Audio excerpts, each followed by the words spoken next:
Hey, what's going on, everybody? This is Blrd Podcast, episode 146. As always, tonight we have a very, very exciting panel for you tonight. We have Bandito Mac. What up? Green Tuner. Hello. Dark Side. Yo. Our special guest, I don't know, returning guest, I don't know if they're going to be permanent, but our returning guest, Snake. Howdy. And on a plane. And myself, Creamcast, Bebe, main character, unfortunately we are missing the Ed Underground once again. He did call us to let us know that he wasn't going to be online tonight. No surprise there. He is apparently counting his toenails. He's super busy, so he won't be able to make it tonight. But our thoughts and prayers in his counting endeavor. Hopefully he'll get past number 10. He really has problems with the double digits. So he's been working on his numbers. He's working on his addition. It gets confusing after 9, though. In his defense, it does. Yeah, because he's like 1-0 and I'm like, no, that's 10. And he's like, I got it. 1-1. And like, Ed, take your time, breathe, think about what you're gonna say. But our thoughts and prayers are with the Ed Underground at this time. But he will be missed for this episode. So what's going on? What's new with you guys? What is new? Not much. It's cold. It is. It's been cold. Oh, started snowing. What? Really? Seriously? Over there? Yeah. Oh yeah, we got first snow here. That's crazy. I spent all day on the roof. It was great. Yeah, oh, damn. It's nice 50 something degrees here at nighttime, and like during the day it's like 70, 80. So that's wild that you guys are getting like snow. Did it snow during the day or did it snow at night? No, at night. Okay. It just got like 4 intensely o'clock, cold, so intensely fast. Yeah. Or 4 o'clock p.m. or 4 a.m. I was looking at about 4 p.m. When it's technically day, but the sun's gone, so it feels like night because Illinois is perpetual hell between November and February. Absolutely. Yeah, it's almost like we're on the moon. We're like the shadow of the moon literally will like kill you because it's so cold. You know what I mean? You literally have to like time where you're at depending on where the sun is. Which is hilarious. My wife, she had to leave to go somewhere today, and she said to me, like, hey, it was like at 3 o'clock. She's like, I need to leave. Where she has to go is like an hour away. She's like, I gotta go before it gets dark. I was like, by the time you leave and like halfway through your drive, it's gonna be like absolutely pitch black. And sure enough, it was. So yeah, the daylight savings time it's a weird thing. It's a weird phenomenon for sure. It's hard to get used to. They need to get rid of it. Yeah. That's the problem. Antiquated. Yeah, it's an antiquated system. Other parts of the world don't even practice it. So it's just like, hey, why do we have to be special? It's the same thing like with the US. Like, why do we do things like like why do we have the US the US imperial system where we're doing feet, instead of kilometers, like 90% of the world. Listen, only bitches know like accuracy down to the hundreds and the tenths, all right? Yeah. The American way is we like do about 2.5, 2.3. Who gives a fuck? We just get it done. We just get it done, right? USA. USA. Yeah, the world bends to us. Yeah. The world bends to us. We're the main character, baby. Talking about main characters. We just got finished watching a phenomenal series on Max. I was going to say HBO. Well, it's technically HBO, but on Max. HBO Max. Oh, no. They took that out. If you have HBO Max, switch to a new app, sir. They couldn't just do a simple switch. Like, okay, we're just going to change the logo. You too, right? Like, I keep going to HBO.com and like, it's always like, hey, we changed to Max. It's like, just fucking redirect me. Okay? I get it. I cannot keep up with how many times they've rebranded this stupid fucking service. So, it went from HBO. Pardon my French, but like, it was called HBO Plus or something, right? Or HBO Go. It was HBO Go. Thank you. Go. Yeah, right. Yeah, then it went from HBO Max. Then now it's just Max, and it's just like, what is absolutely? And then before then, it was just HBO, and you could. I think they combined with Cinemax. That's how they got Max. Oh, I didn't know that. that what it was? Okay, I didn't realize that's what. What did they get out of that deal? All the Skinemax. That's what I was gonna say. It's like I didn't know that. Cinemax. I thought was just porn, so that's why I'm like, what? No. Wait, so you're telling me that we now have access to the whole Puppet Master series? Oh crap! Oh shit! Hell yeah! They're like, Cops, Part 3? Hang on. Is Leprechaun still up? Can we get Leprechaun 1 through 8? Maybe. That's true. I mean, I'm pretty sure that's on Tubi for free, but discounting the WWE Leprechaun version. Yeah, I don't think anybody. I think you're probably the first person in probably the last decade that has been like, "Damn, you know what? You know what they really need? Leprechaun 1 through 8. I'm really looking forward to that series, man. That gripping horror story. Like, no, they did. That's great. You guys didn't like Leprechaun? No, I liked Leprechaun, even when they did stupid shit like Leprechaun in the Hood. It was funny. I forgot about that. Yeah, it was funny, but it was so stupid. So it was like it's such a dumb movie. It's such a dumb movie.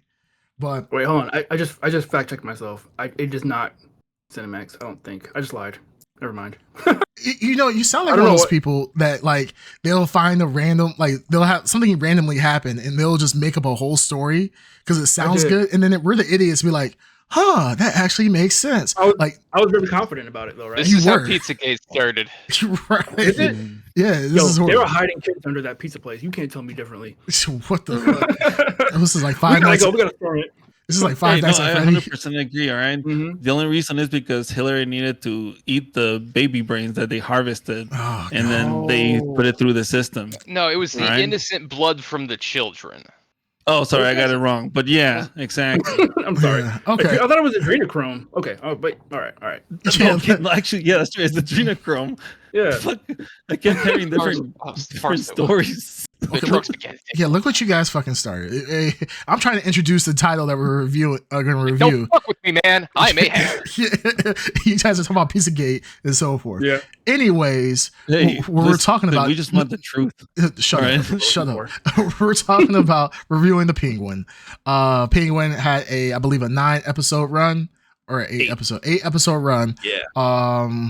I mean, which was the same universe as the Batman, as most people know.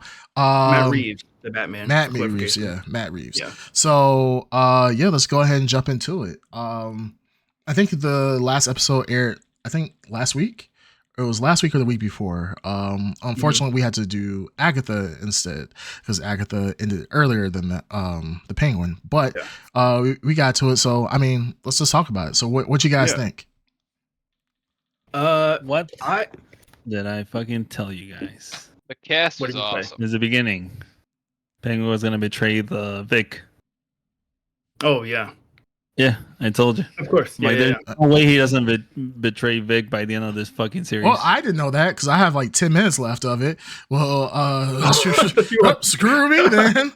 That's crazy. Hey, I still got like 2 episodes left. Yeah. I saw it coming. I saw it coming. I mean, you kind of had to know, like, because it was just like that's just kind of who he is, right? Like, at the end of the day, so they're prepping you for it. He killed his siblings. He has, but he didn't do it purposely, though. Sociopath. But he didn't do it purposely, though.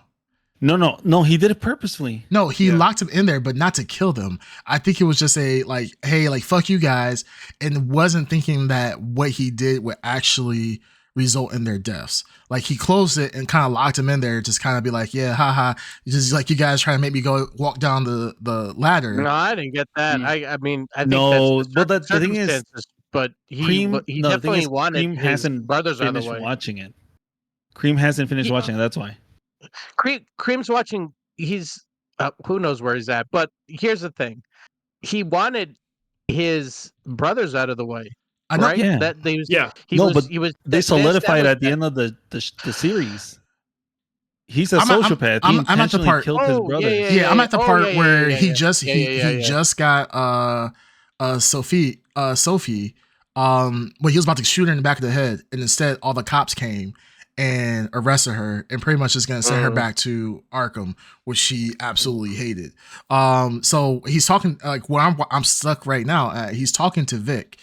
And he seemed like he's having a heartfelt conversation. He just left his mother at the hospital, and now he's about to have a heartfelt conversation. So I don't know how he's going to betray Vic at this point, because it doesn't seem like there's any way possible, because he got the triads. The triads are cool with him because they helped him get back at Sophie. And then, it seems like he will be in good graces with him. Now, does this is Mr. Cobblepot the biggest betrayer of all time and will, destroy everybody except for his mother? Absolutely. But I didn't get that. I haven't gotten that. Even with his brothers. You haven't even watched you haven't even finished the series yet. I am literally 10 minutes. Shut the fuck no, even up with the 10 minutes, they do. The last 10 minutes of a series is pretty important. But they critical. They make a point of showing you that he does it. He was willing to let his mom's finger be cut off rather than actually passing up. He's just using his mom as an excuse for his own ambitions. So in the end, in that, we're just, since we're talking about the end, and this is so meta, it's real time while Creamcast watches it in real time. He basically says, the Vic says, you're family to me, and he says he agrees, you are family to me, and that's why he kills him, because I think that is more of a result of he's not going to stop at anything, and he just went through a thing where he was made vulnerable because they had his mother, right? So that was a weakness he had. So he's removing the last weaknesses from his life, which would be Vic, right? So I think that's just, he's ruthless for sure. But going back to his brothers, I think that you're right. He found an opportunity to have his mother to himself, and he took advantage of that. Did he willfully want to kill them in that moment? I don't think so. I think he was just discarding something he didn't want around, and they died. I don't think it was that further thought out. It wasn't right, exactly.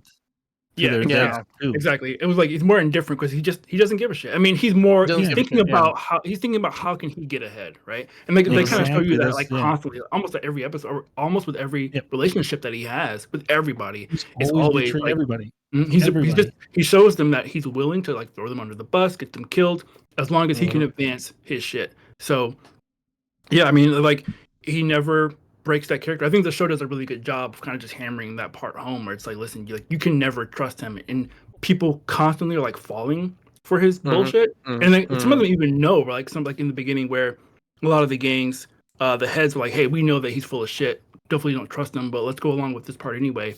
And then they eventually get screwed over anyway. So I think the real art of the show isn't just that they hammer that home, but they make sure in pretty much every episode to really hammer home that this is a human being. This is somebody who is capable of relationships and is emotionally volatile, and he does have things that he cares about, and he will destroy every one of them for the first part. It's really good. I mean, I would say he doesn't care. They keep pulling you back and forth, but you keep believing it. It's an abusive relationship.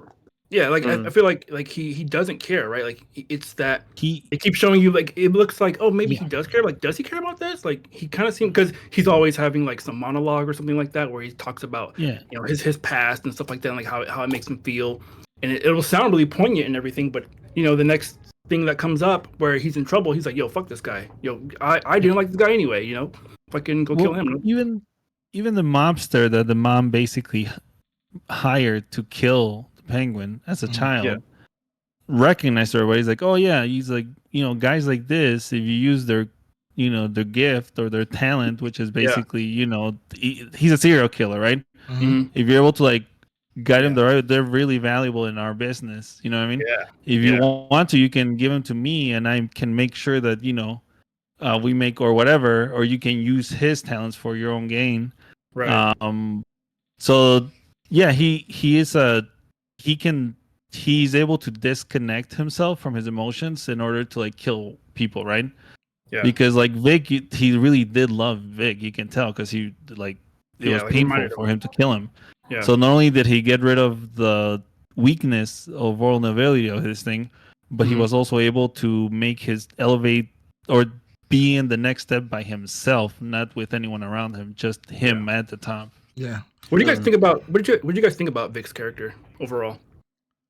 Amazing. Yeah, I thought it was a great. While you guys are talking, I'm doing a live watch of the Penguin. Yeah. So I just finished. Yeah, I'm watching it right now. Yeah, no, I just finished episode 5, and my only problem with Vic's character is that he's not getting any development. I'm 5 episodes in, and Vic hasn't come very far.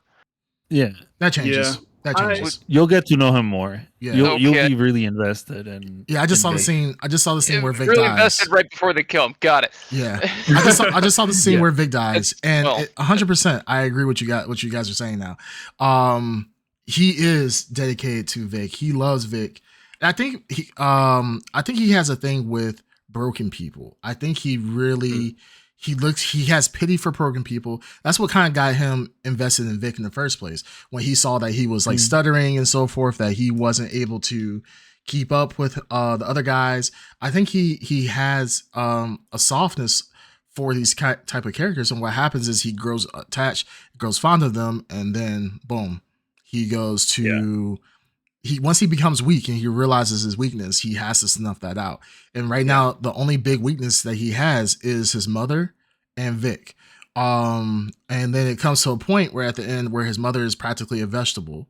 And then Vic, he's the last thing. He doesn't have anybody else. And even his little half girlfriend, what's that? That one chick, the prostitute chick.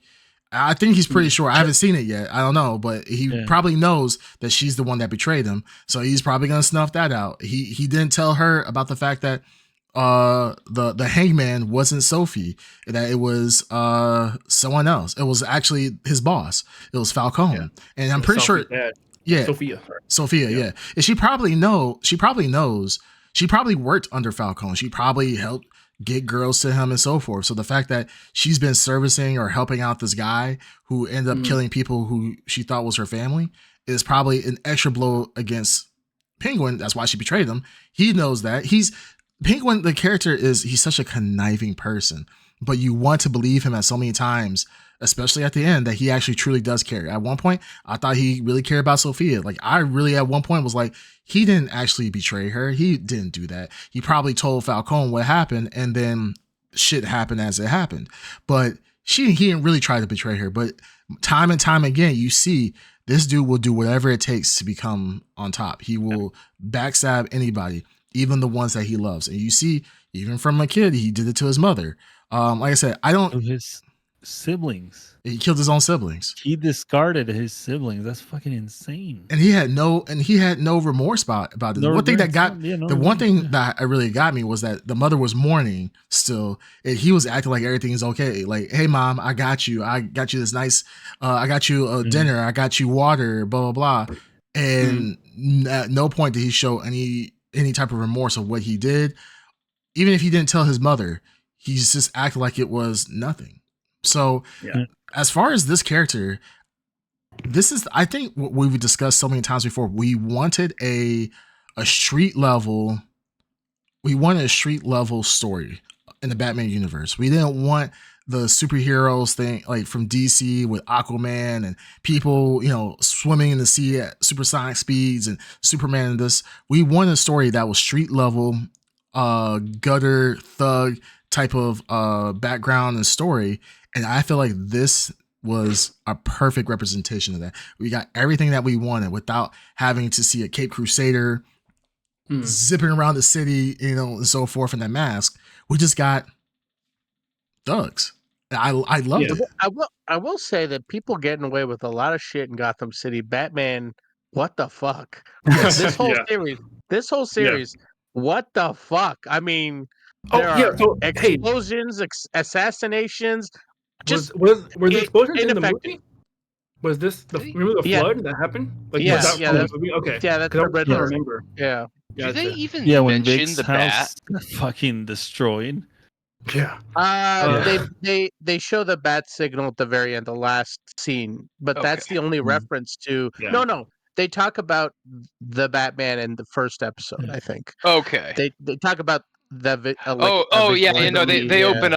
open up with a reference to the end of the movie, right? Okay. It's like right after the movie, I feel like, right? Yeah, but like, it's a bit like I think that I mean like now talking about like the overview of this series that Matt Reeves is setting up, like the last scene in this show where he's basically dressed exactly like the animated series version of the Penguin, and he's like has this lavish lifestyle. He's got his top hat. So they're like setting up the version we want, and it's a nice origin story for him where you kind of see how that version of him settles. And I've never really like, he's a gangster. He's always been a gangster in my mind. He's been a penguin. You know what I mean?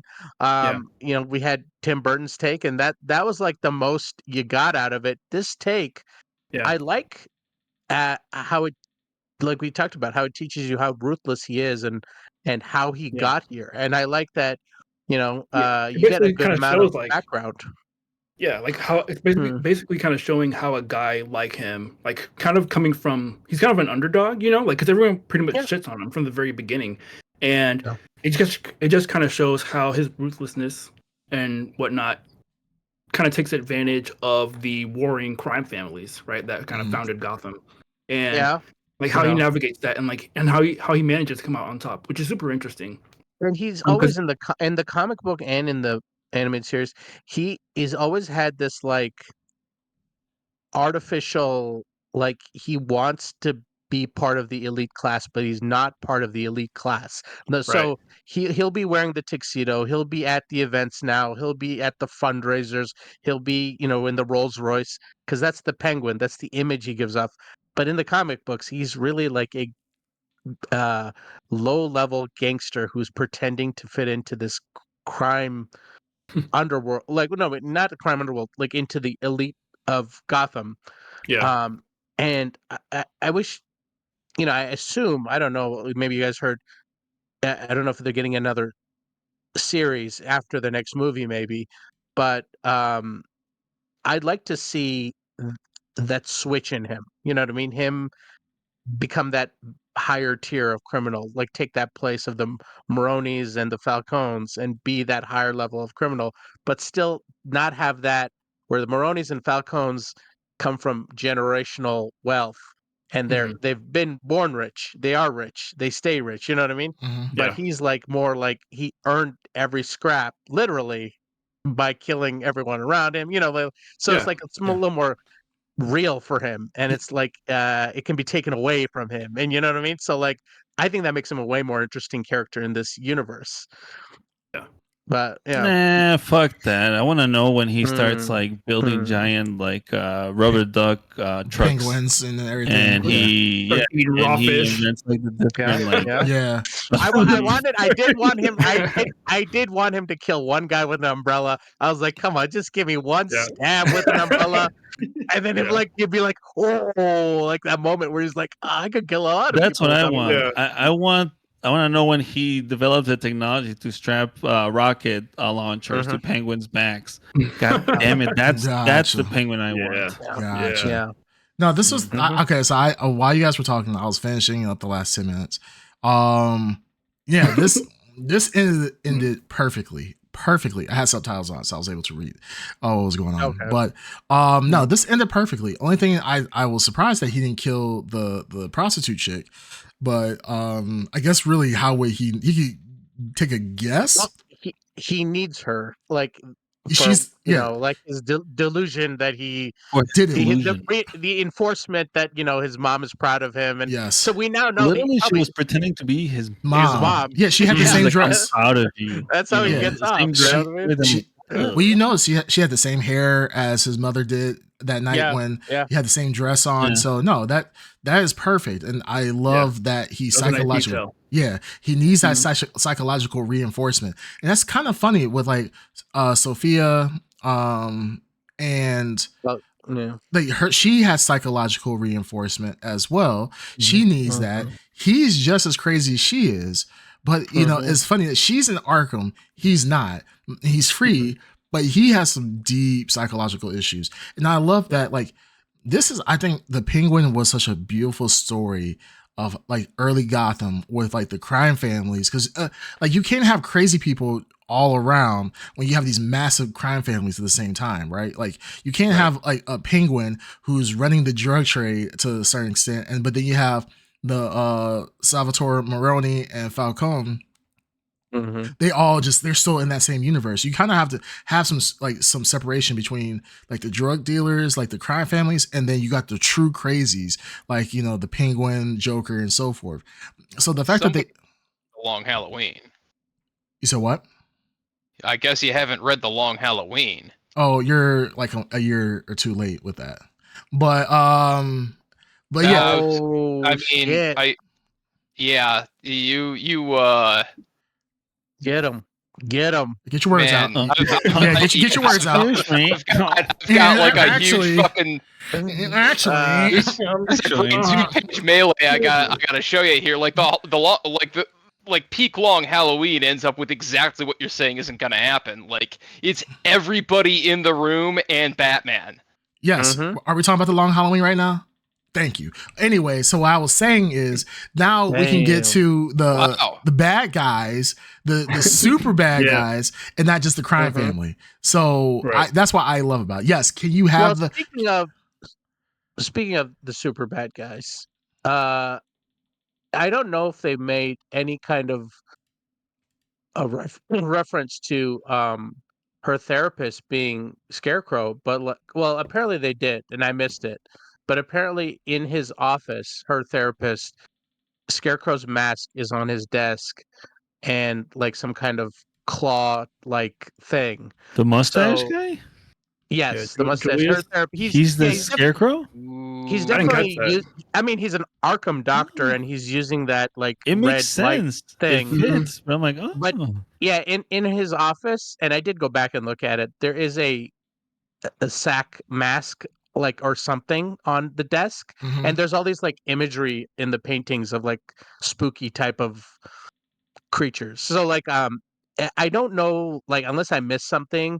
I mean, his name is not like Crane. Like he doesn't have that same name. Like what was his character's name? I'm trying to figure it out. Julian Rush. Julian Rush. Okay, so unless it's like a super deep cup that I'm not familiar with, but like I am looking at a picture that somebody showed that the like screen grabbed that there is something that looks like a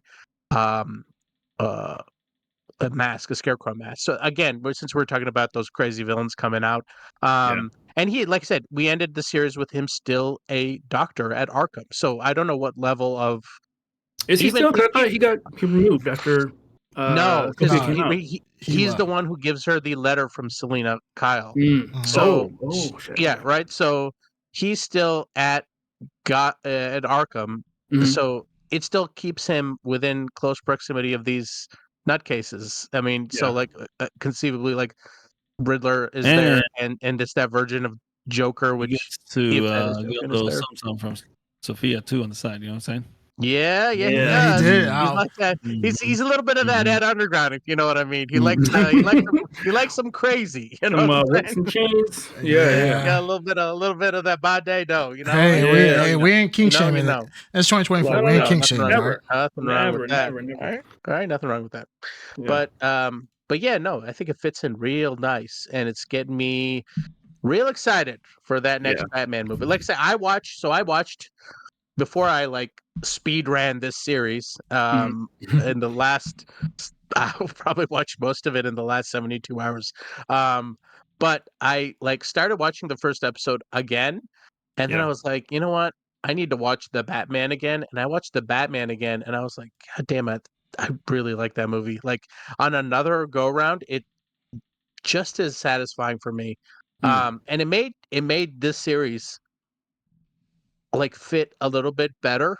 Even though that like that grimy dirt of the movie is not as present in the show. It's there, but I guess it's got that little TV lens where it takes a little step back a little bit, you know what I mean? So but I mean I think the story itself really nice.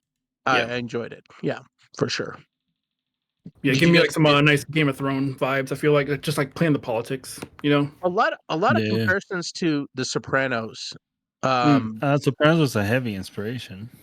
Yeah, I would say it's Yeah. heavy inspiration too. Yeah. Yeah. Mm. I just guess feel like I it's think not as thick into like direct. I mean, it is in a sense, but it's not like direct mob, you know, story. It's just like no. I think him, it's a little bit levity, a little more levity in this than yeah. then like But something like that. yeah, and I'm just gonna cut to the chase here. Series is getting a lot of love. It's getting a lot of praise, very high scores. But I liked it, but it's not. It didn't land like fucking Breaking Bad or Sopranos to me. I mean, Yeah. I am I crazy? Like it's getting like tens and nines, and people are like, oh, oh, and then I wasn't even. people hyped up this last episode like it was the fucking end all be all, like fucking, oh don't spoil it. So I was like, all right, fuck, I got to get to this last episode. And I'm like, fucking, that's it. I mean, I'm not knocking it. I enjoyed the series, but it's I think it's extremely yeah, well done for a comic book show, which I yeah, don't mean to like say it like putting that determiner or that modifier there just for like it's a yeah. comic book movie, but I mean, but it is, I think maybe that's part of the reason people may Cutting it give a it little kind of a high slack. score. Yeah, Yeah. versus something like an original, or like True Detective. Or I something like guess that. for what Comparatively it is speaking, good. Hmm. comparatively speaking, let's you know what? Because you said comic book, you said Mhm. comic book media. Uh, let's put this show up against. Oh, I'll just say the last 4 years worth of Marvel shows. Mhm. Oh well, yeah. What's competing? Nothing. I don't know. Yeah, the That's closest thing would be true. like Yeah, Daredevil. I don't know. I agree with you. measured against the other. I agree with you. Yeah. I give it like I'm giving it like a solid 8 out of 10. It's there's like one episode that really bothered me, and like I really don't like the take they took on it. Everything Yeah. else has been pretty darn good, but I've got like it also feels like the same production problems I'm seeing in a lot of stuff, where a lot of stuff seems like it's just kind of shot in like the Yeah. cheapest possible location they can go to do it. Yeah. I feel like all the money may have gone towards the talent. This is just a sidebar. Like, this is the problem I have with Netflix and Amazon right now. Like, I just watched 2 seasons of Jack Reacher, which was like 75% a good show, and then 25% the poorest goddamn production quality I could fucking stand, and I'm not going back. And I see this stuff over and over and over in all these big hype shows, and I felt like there's kind of a problem with that in Penguin. Not that it looked like total shit, but like I also wasn't wowed by anything visually. Now, Yeah, but they did a good job with the backdrop though, like a yeah, backdrop of a city. Like I think it fit. yeah. It All the felt like big it was shots, in the all the city. big shots Yeah. look great. Yeah. Yeah. Um, now compare that to the Marvel shows where none of them are wowing me, but they all look really fucking good. Well, good how though, Yeah, like, I guess so. because I mean, they were kind of samey to me. I feel like, but they are I samey. feel, They all have a I like a agree. I don't. style. I do feel like it's cookie cutter, but like a lot. There's clearly like money being put into what's being put on the camera in a lot of cases. I think I the agree. Penguin- I agree with you because there a lot of the Marvel shows they're trying to tap into something that's a little bit extraordinary, and the Penguin yeah, show is pretty much a grounded yeah. gangster drama. So it doesn't need like I was gonna say I was searching for like what did I enjoy out of the last few. The only thing that comes to mind, I haven't seen it in a while, so it might not hold up, is Moon Knight. I walked out of Moon Knight going like, oh, I really like that show. So I don't know if it's That's equivalent. amazing because Moon Knight's the outlier in my Marvel argument, where I thought it's the one that looks like. It's kind of like the Penguin. All the interior shots just looked like shit. Like, okay, you shot a fight scene in a warehouse. I haven't seen this a million times. Like, Yeah, what empty building did you have you down the street? and you might be right, but like I said, I'm going off first viewing 2 years ago or one and Yeah, a half or I'm right there whatever with that you. It's is. been a minute. Yeah, but I can't tell. So my gauge is not Yeah. exact, but I think for the most part, I would say that they're all like in Bandito Max, they're all kind of samey. And I'm like struggling, and there's been a lot of these damn shows to think if one looked a little bit better. I feel like there is one or two that looked like Loki. I would say Loki's style was a little bit unique. Loki's is a little unique, yeah. Yeah, so maybe But that was a little my more point here cinematic. is, But and this is totally biased because I'm coming off a show that I am presently watching, but like, Mm. I don't feel like a lot of the Marvel stuff was very memorable. It was like entertaining while I watched it, maybe. Mm. And I'm sitting here thinking about Penguin stuff where I'm like, man, they reinvented a character. They took me on a ride. There were a lot of intense like Sophia Gigante just being used as the asset she is with the history that she had. Like, really cool take. I think that stuff is memorable. A lot of the Marvel stuff is like in one ear and out the other.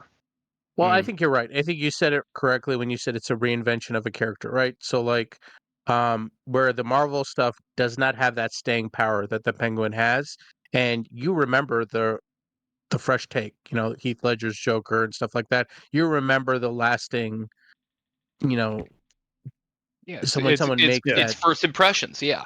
Yeah. Yeah, I mean, I think like the original Alright, Daredevil, that one probably still stands out for people. But yeah, there weren't like a lot of big set pieces. I feel like in the Netflix Penguin, Daredevil or Netflix Daredevil? Netflix Daredevil. Yeah, Ah, Netflix. Netflix Yeah. Daredevil was another one of those that was like 90% awesome, and then like, oh, you fought in an office building. God damn it. Yeah, like, but I think then that show used that well, Well, but it was early on, so Yeah, maybe it I'm was- willing to right, I'm yeah. willing to forgive it because it was also really good up Yeah. until like Yeah. season 3.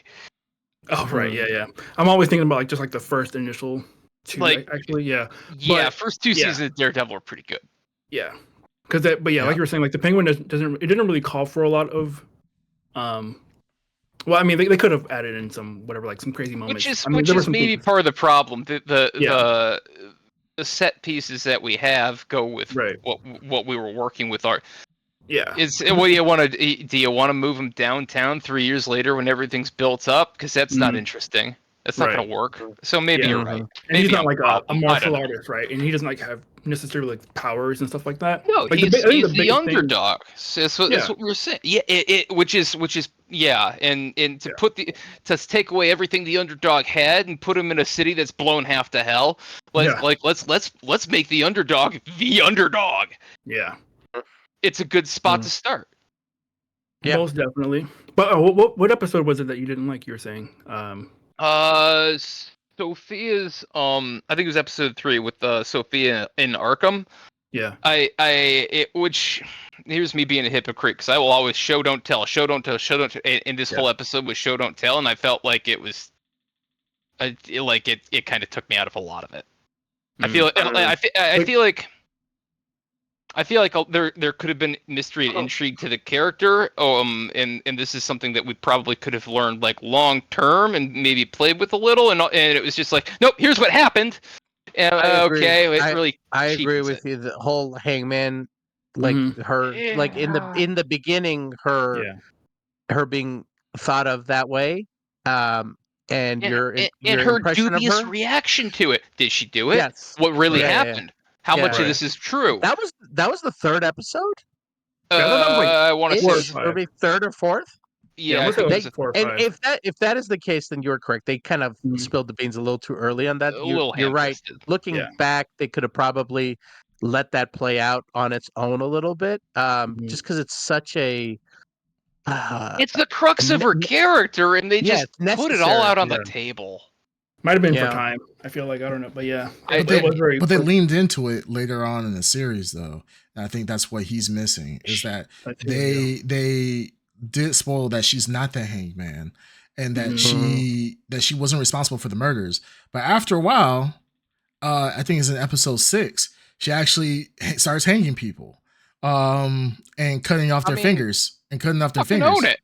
So she owns it. They all gotta call it. Fucking own it. Yeah, and that's gangster. And then you find out her backstory, where when she first gets to Arkham, how innocent she was. She was purely innocent. Like, she really wasn't into her father's business like that. She kind of knew like a little bit what her father was doing, but she didn't think of her father as the murdering gangster as he was.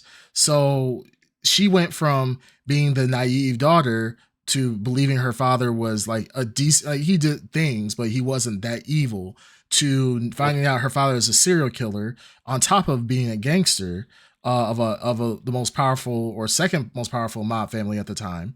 I think he was about, because I think at that point he already betrayed what's his name? What's the other mobster's name?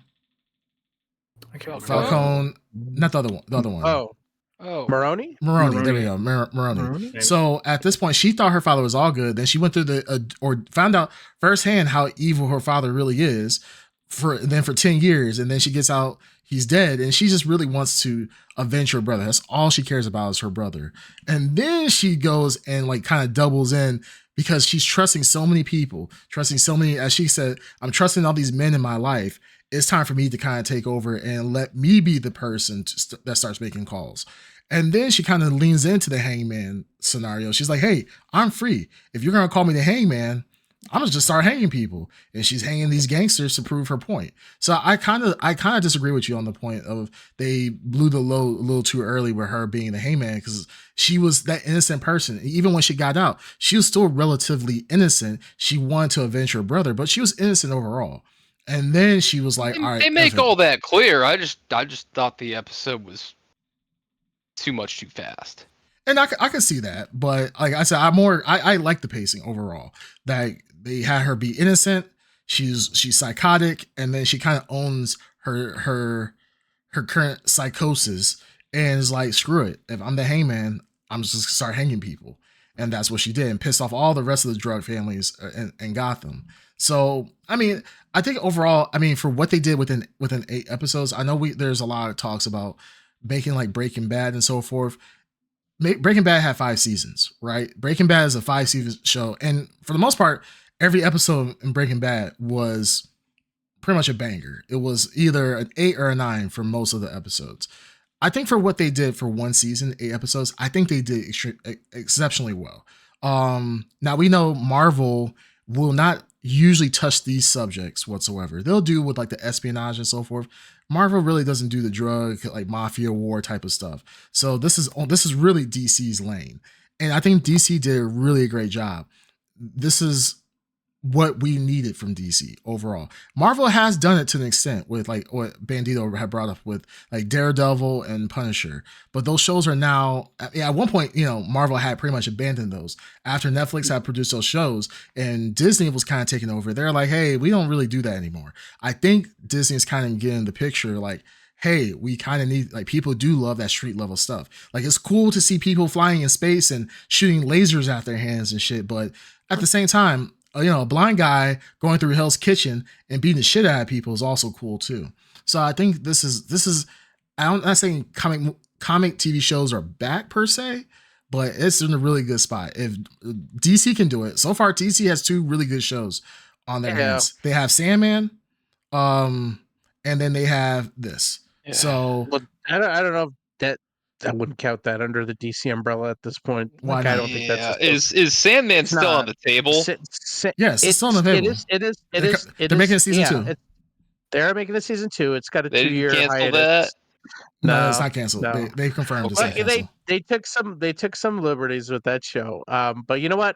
Some Sandman is better than no Sandman. So I mean, but maybe that we need to talk about that series, because I would like to talk about that series. I think that's pretty good. But I would love to talk about that series. Better than fucking Doom Patrol. Nah. That's anything we do is after Doom Patrol. All 4 to 7 seasons of Doom Patrol, we will be watching before we ever next touch week. Anything else. All right, we're reviewing all of Doom Patrol next week. Hell yeah, brother! And we will be watching the one canceled season of Swamp Thing. Fuck you all if you don't want to watch it. Yeah. So this is the last episode of the Blrd podcast. I would actually like to review the canceled season of Swamp Thing. Man, fuck yeah, because like I said, some Swamp Thing's better than no Swamp Thing is what I'm saying. You talking Swamp Thing from like the 1980s? No, bro. Come on. It launched next to Doom Patrol. It got canned. They fucked it over. So they kept Doom Patrol, but they didn't keep Swamp. No, dude, it's a crazy story. They literally, it was like a budget thing. Look up the story for that series. But Okay. yeah, it's crazy. It's crazy. But anyways, what were we talking about? Yeah, no, you're going off what you just said. I don't know if we're in some kind of renaissance of TV shows for comic books, but I will say this: I if really hope this so.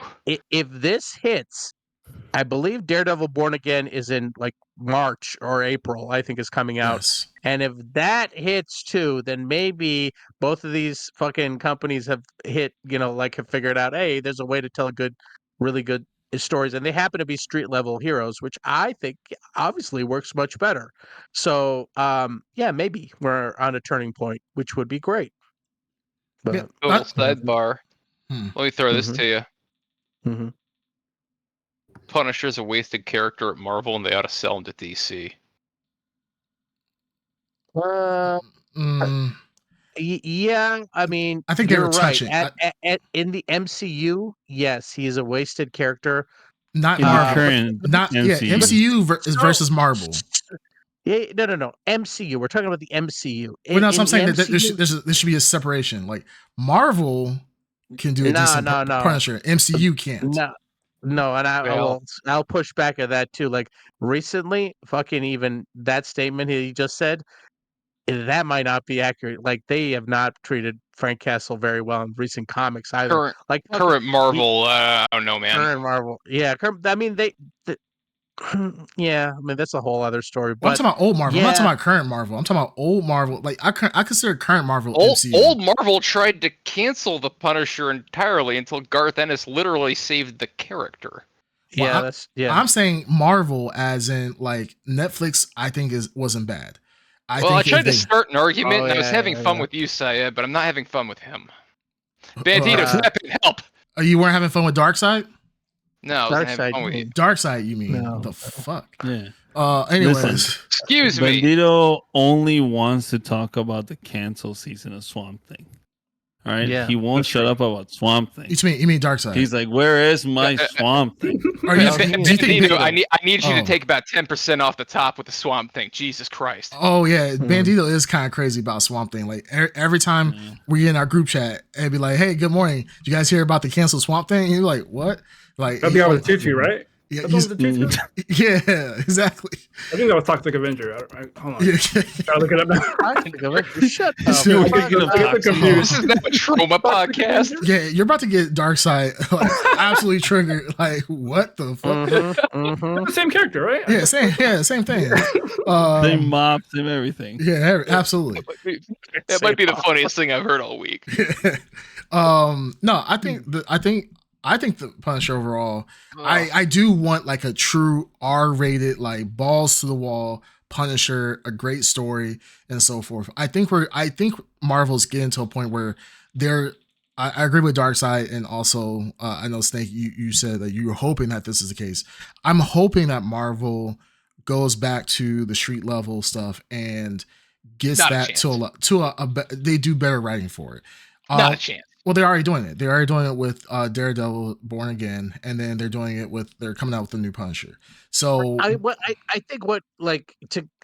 I think I kind of agree with what both of you are saying. Like I have hope for what Creamcast what you're saying, but I kind of agree that Punisher, it just like they don't have the guts. I don't know if they have the commitment. Like, and I'm gonna say the same thing about Blade.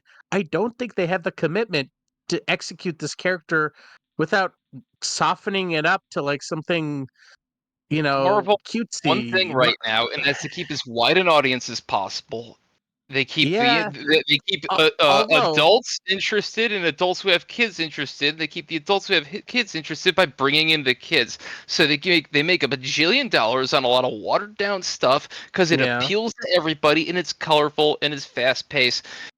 Punisher and Blade are bloody, violent, awful things. Yes, They are ruthless characters. I don't know argument- how they're gonna sell that. An argument could be made because they allowed Deadpool and Wolverine to be R-rated, and we just watched this movie. I don't remember how R-rated it was. I'm completely forgotten if there was anything truly R-rated other than the There's a lot of extreme violence violence. in there. Yeah. Yeah, extreme violence, and there's some There language was or racy something. A jokes. couple times. Okay, Yeah. racy jokes. Yeah, a lot of racy jokes. So they can, I guess, Dude, this open Swamp up series their was awesome, by the way. what the Swamp Thing. The Swamp Thing series from 2019. I'm Yeah, looking at yeah, the trailer. yeah, This yeah. looks freaking cool. And it genuinely scary. But look, what was I talking about? I don't know. You're Marvel. Yeah, busting Creepcast, nuts. yeah, busting nut, and then somebody said Swamp Thing just now, and I busted a nut, and I'm now in like I'm in a fucking fugue state. So go ahead, you can take it over. Yeah. we'll see what happens. Marvel is in a hopefully Marvel He has become pushes it. one with his seat. Yeah, right. I don't Yeah. think Marvel's ever gonna strike gold by somebody who's invested in Deadpool, Wolverine, and willing to make that happen like Ryan Reynolds does in any other capacity. Nobody's ever gonna. They're not gonna find another like A-lister, fight for guaranteed moneymaker movie star who just like wants to bring Frank Castle to your home. Like it's not. They're not gonna find that. Well, I think you're right. It's the guaranteed money that movie Mm. was going to make. They knew that they would mint money. They would not piss anyone off if they kept it R-rated, and everyone gave Disney the pass. I guess like the people who were like, I guess who they would have offended, I guess, accepted it because of, you can't fuck around with it. Will they do that again for The Punisher? I don't think they have the guts. And for Blade, I'm pretty sure that Blade movie is going to be rated PG-13 if it ever comes out. You know what I mean? So I don't know if they have the full-on commitment. But the thing is, I kind of the thing is how I look at it is that Ryan Reynolds fought really hard for Deadpool in the first place. Deadpool was a dead franchise after the Wolverine movie, whatever, where he was this weird Deadpool hybrid guy and so forth. So, I mean, it was a dead series until Ryan Reynolds did it. And I think what made Deadpool successful is the fact that it went through its paces, right? We didn't just come out the gate straight with a rated R movie and so forth. Like it really had to kind of ramp up to what we got in Deadpool and Wolverine. So when I look at like what could possibly happen for the Punisher, now will we ever get a like NC-17 Punisher movie with true gore and absolute violence? No. I mean, does it need to be all of that? It doesn't have to be that fucking crazy, right? I mean, because I thought people. Have you ever read a Punisher comic? Yeah, Punisher's fucking not a whole lot. It's just, but I mean, like, I wouldn't be interested in that if it was like a fucking gore fest. I don't know, but I feel like I thought wasn't the Netflix Punisher not well received? I thought the first season at least was. It was well received. First season was actually pretty good. Yeah. The second season was okay. They ran into the Here's the problem with Frank Castle. He's a mass murderer and he wants to go kill criminals. Yeah. How do you make that interesting? It's hard it gets really hard, really fast. Yeah, you have to be able to push. You have to be able to push that envelope, and that's the thing. You gotta promote basically his superpower is guns. Guns, yeah.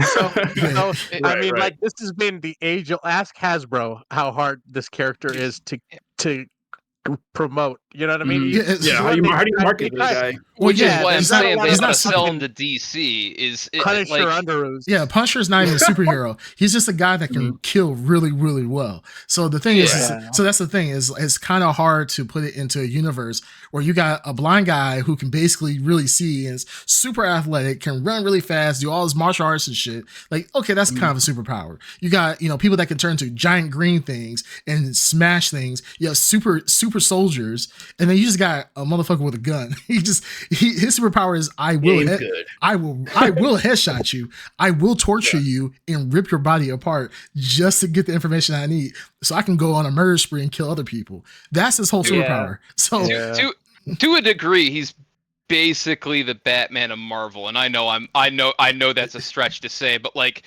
his whole plan is I'm gonna figure out what I'm up against, and I'm gonna tear it to shreds. He's not a moron. He's just dedicated. Yeah, no, he is the Batman. He is the Batman of the Marvel universe, except that he kills, and that's it. So you think of Batman who is willing to kill, with that type of intelligence that he has, Frank Castle isn't, I would say, a detective like Batman is. He's just willing to break bones and rip out organs to get the information that he wants. And I'll say, like Snake said, he's very dedicated. So I don't know if we'll ever get a true rated R Punisher, but I think we have to start somewhere. Marvel was willing to take that set with Deadpool to a point that we never thought it would take. Even with the jokes, I was watching behind the scenes of Deadpool and Wolverine. Like even the jokes with the drugs when they're labeling and calling out all the different types of cocaine. They did it at first. It was supposed to be a blooper, but it did so well in screenings that they were like, well, we have to put it in. It kind of forced Marvel's hand. And even Kevin Feige was like, I don't think we shoot the blooper, but this is never going in. But once he saw the reaction, they had the leverage to do so. So I'm hoping that what will happen is with this updated or the continuation of the Punisher, that eventually, hopefully, it will push Marvel more like, oh shit, Punisher did extremely well in our new shows, better than anything that we ever thought it would. Let's see if we can push the bar a little bit. Will it ever get to that point? I'm not sure. Maybe in gradual seasons it will, maybe. But I mean, right now, they're both I just think Marvel and DC are in a really good spot right now, TV show wise. I would agree. Like Deadpool and Wolverine, I feel like is at least setting the stage so they can be like, hey, we know there is an audience for this. Like we have an audience for rated R, and like that could give them some leeway into making the type of Punisher that we would want to see. People would be interested in. Yeah, I think that you're right. I think that if I believe if the Daredevil series really hits and people it has a resonance and a lot of people are still talking about it, and the reason they're talking about it is how gritty it is, then I think that might encourage them to get a little more creative with some of their choices and be less samey. So I hope that happens. Yeah, the only problem I see potentially happening is that with Deadpool and Wolverine, it still was a fun movie, right? Yeah. It was fun. Right. So it was violence with almost with a comedy. It was violence with comedy, right? So if you saw somebody like when you saw Johnny Storm get his body, his skin ripped off, it was it was meant to be funny. Like, oh, that's funny. Yeah. When Deadpool and Wolverine were in the van stabbing each other to death, like in some super violence, it was like, yes, we get to see it. That's awesome and kind of funny at the same time. With the baby knife and stuff like that. Like it's meant to be funny. With the Punisher, you don't get that. You're just gonna see a person screaming for their life as they're getting ripped apart and getting their ribs broken. So it's not gonna be they're gonna have to gauge it. Like it's almost like a mature Winter Soldier. Like I think unanimously we all love Winter Soldier, the movie. So I think it's gonna be that, but it has to be more violent. I think if they can tap into that, the tone, the tone has to be a lot more gritty. It has to be gritty. You have to nail that tone because violence for violence, you're gonna get the Marvel people that are gonna be like, oh my goodness, like I like saying certainly. I don't know why I love saying this term recently, like clutching the pearls, like oh my goodness, he punched murdered that guy and he splattered him with a rocket launcher. Like people are not gonna like that, so you have to get the tone right. Can Marvel do it? Absolutely. But I do agree with Snake 100%. If they would give Punisher over to DC, Darkseid, I'm about to join you. I feel like this is like the first. This is the first live action DC that I've actually enjoyed, though. I mean, it sucks because it's Batman again. I feel like Batman is usually the one that it's like you watch your whore mouth. It's the only decent. Like what other one? Aquaman? You're down with that? No. Peacemaker. Peacemaker was great. Peacemaker was dope. I did like that one. Peacemaker was good. Yeah. It's funny because DC does have basically Punisher copies that they just don't do anything with them. Like you could do something with Deadshot or Hitman or some of these 90s assassin what I'm thinking now that you say it is they actually have a lot of really cool villain characters they could just go and play with and it would they put right into a television and it would fit. Absolutely. Well, you have the Deadshot. A lot of their shit is gritty to begin with, and it's pretty rich in the story department. So, Yeah, DC definitely leans better into the television format, I think, than Marvel does. Marvel is definitely a little more quick flash spectacle than there is like the lingering long format series. So yeah, I hope they do that. That would be cool. Yeah. Well, Absolutely. hopefully, with the success of this one, they can do a couple more. Yeah, we'll see. Seeing how well Penguin did. Yeah. Yeah, I'm still waiting for my Constantine 2 movie. It's been a carrot that's dangling. That could get dark and gritty too, which I would love. Yeah. That's why I like Sandman. Sandman touched on it a little bit with the grittiness that Constantine is. So I really, really want to see that. But yeah, DC can do it. We'll see what happens. But yeah, I think next year is gonna be a really good year for TV shows for Marvel. So, but Penguin, yeah, I think it was over. I was gonna say an overly outstanding show. It is an outstanding show. I won't give it too much praises, but yeah, it is an excellent show. Reel it back a little bit. Yeah, a little bit, just a little bit. Not you too want to give much. it blurries? Yes, give it blurries. It's time for blurries. Yeah, it's time for blurries. I'll start it off. I'll give it a smooth 8.5. Maybe even a 9. I'll give it a 9. You know what? So I don't even consider. Damn. Yeah, I really enjoyed this. This was a really great you show. You have the freshest take, probably in the history of this podcast. Yeah, of course. Yeah, but no, not as a 9. Like what? Yeah. Such a surprise. I'm with the rest of the media on this. So yeah, a 9 for me. I give it a 9. I was gonna say 8, but I do love me some Shori Agadushalu. I can't say her name right. It's the chick who played Nadia Maroney. Yeah. I fucking love her. Man, her voice. She was great. She's got one of those like forever good voices. She like does. yeah. Oh, Avasarala? Avasarala, yep. Yeah. Oh, yeah. Hell yeah. Sign me up. I could listen to her read the freaking phone book. Her voice is just, it was like, talk to me dirty like that. Like, I loved her, every time she spoke. Because it's like, she had the deeper voice than most of the characters. It's crazy? She had that voice, and her husband's Clancy Brown in the show, and he also has that fucking voice. Like, they just were like, let's get the best voice. Let's get the best voices and just like cast them in this fucking show. Yeah, it was beautiful.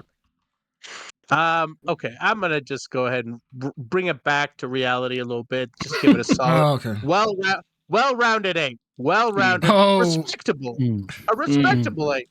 Okay. Reality. Gotcha. 8 is not a bad number. 8 is pretty good. No. Good number. No, he's passing in America. He's pretty good. He's on his bullshit talking about. I'm gonna bring it back to reality. It's 1 point different. Like, come on, get over yourself. Fucking 9. Fuck off. Whatever. Anyway. All right. Green tuner. Hey, stupid fuck. Can we get a 9? Because I'm also giving it a 9. Yeah, right.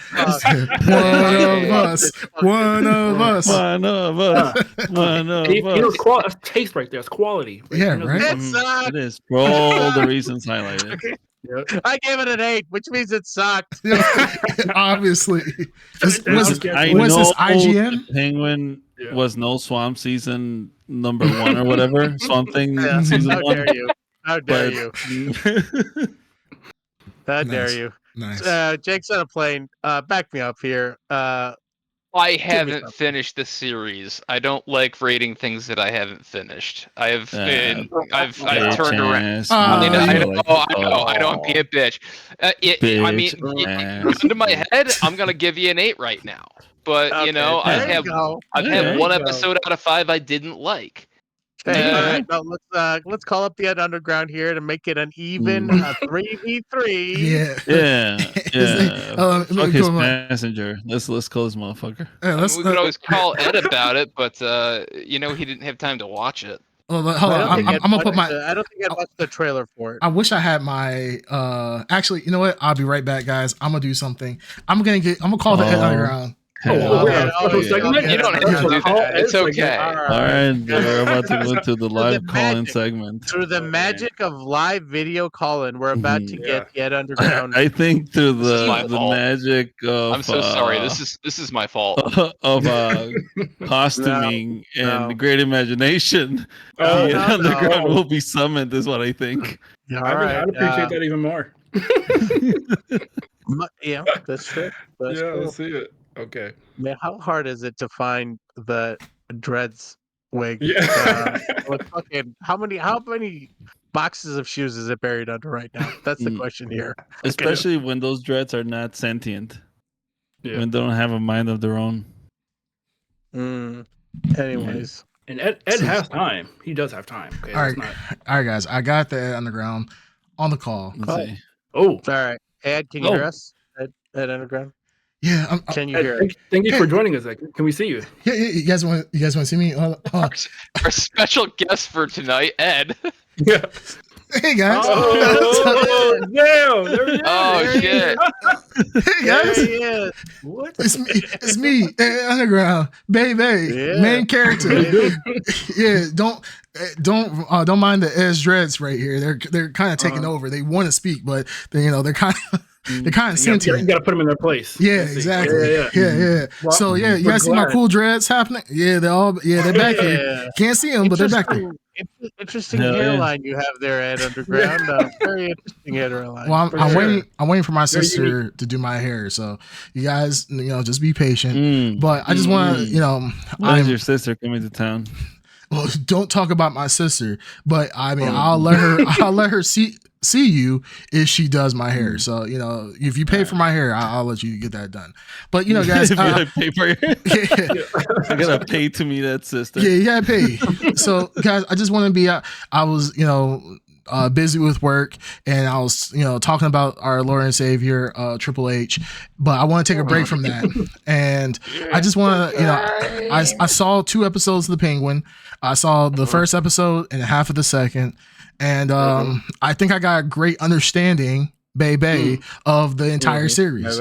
So I'm going to give this your, thrilling insight. I want to hear some hot Ed takes, if you will. Yeah. Well, first off, I mean, I kind of hate that there's black people here. There's duality. There's a duality. First off, duality. The duality is important. Yeah, I think the show.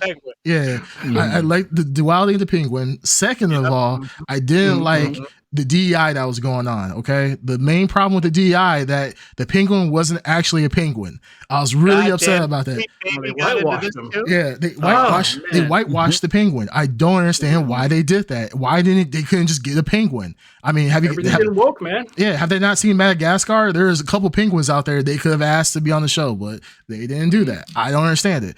So based off of my hot 2 episodes that I watched, I'm going to give this a solid. What's the lowest I can give it? Can I go like 0.5? Main shorts. Yeah. Yeah. Yeah, Well, look at the number scale. Yeah. You went to a 0. Yeah. I guess Moldy yogurt, technically, even though 0 is null. Yeah. Can I go? Since I can't, fine, guys. Since I can't go below 0, I'll give it a 1. Okay, so that's my take. That's the Ed Underground, baby. I'm out. Main character. Oh damn! He didn't even mention Kathleen Kennedy in his rant there at the end. Oh, But yeah. I think the Penguin got off easy on that one. He did. Pretty much. So I mean, there's it's a lot more number above to 0. That's about the best you can hope for. Yeah, guys. What did the Ed come on? I don't know if I missed that or not. But He took time out of his busy schedule to grace us. Ed Underground really has stepped up his his camera quality. Like, damn, that was kudos to the Ed Underground. For some reason he wasn't inside a vehicle and mostly in shadow. He was looking pretty good for today. Yeah, wow. Usually I cringe when I see him on the camera. Yeah, wow. Usually he can't pull off the dreads, but for some reason he was pulling off the dreads when he was on there. So, wow, that's I gotta admit, you look pretty good. Okay. On. Yeah, I missed that. I'm kind of sad about that. Only Toes, thank you for joining the chat. He said, Ed, holy shit, he was surprised that the Ed Underground was here. So absolutely wild. Well, Ed, we're happy to hear his opinion. I assume that he gave it a great score and he watched the entire series. So yeah, great. We're grateful for that insight. Very insightful. Yeah. All right. Now I guess that was the full panel review. All 6 of us. Do you guys have any last words? Any last thoughts? Or are we good? We good. All right. Well, Good. that has been episode 146 of the Blrd podcast. As always, you can catch us on all major streaming platforms and also live on twitch.tv/the Blrd podcast. I said streaming platforms, podcasting platforms. So you can catch us on all major podcasting platforms and live on twitch.tv/the Blrd podcast. And if you have missed the live showing, the live taping of the Blrd podcast, you can also watch the live taping or a recording of the live taping at youtube.com/the Blrd podcast as well.